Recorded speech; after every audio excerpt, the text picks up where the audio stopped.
আজকে আমি আপনাদের সবার সাথে রামায়ণের কিছু কাহিনী শেয়ার করে নিতে চাই।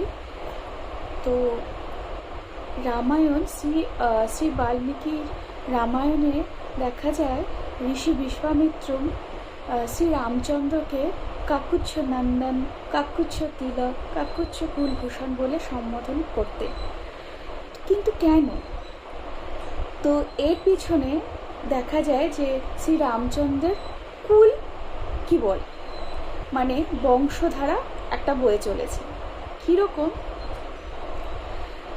আমরা সবাই জানি যে শ্রী রামচন্দ্র ইচ্ছাবাকু বংশের রাজা ছিল।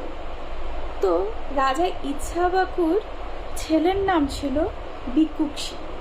বিকুক্ষী রাজা ছেলের নাম ছিল পুরঞ্জয়। এই পুরঞ্জয়ের নাম পরবর্তীকালে কুকুচ্ছ হয়ে থাকে। তো কাকুচ্ছ বা কুকুচ্ছ কেন বলা হয়ে থাকেছে পুরঞ্জয়কে, তার পিছনে একটা কাহিনী আছে। একবার অসুর আর দেবতাদের মধ্যে যুদ্ধ হয়েছিল। সেই যুদ্ধে শ্রী বিষ্ণু ভগবান ইন্দ্রদেবকে বলেছিলেন যে পুরঞ্জয়কে তিনি যেন যুদ্ধে সাহায্য করার জন্য নিয়ে আসেন।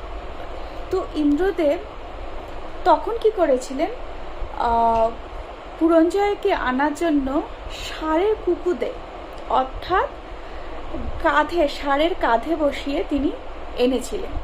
সেই সময় থেকে তার নাম হয় কাকুচ্ছ। আর এছাড়াও আমরা জানি যে নন্দী রাজের যে প্রতীক, নন্দীরাজ প্রতীক হচ্ছে ধর্মের। তো পুরঞ্জয় এই ষাঁড়ের কাঁধে বসেই ধর্মের জয় করেছিলেন, তাই তার নাম হয়েছিল কাকুচ্ছ নন্দন, কাকুচ্ছ। তো শ্রী রামচন্দ্র যেহেতু ধর্মের প্রতীক, তিনি সবসময় তার অন্তরে ধর্মকে নিয়ে চলতেন বলেই ঋষি বিশ্বামিত্র তাকে কাকুচ্ছ নন্দন, কাকুচ্ছ তিলক, কাকুচ্ছ কুলভূষণ বলে সম্বোধন করতেন।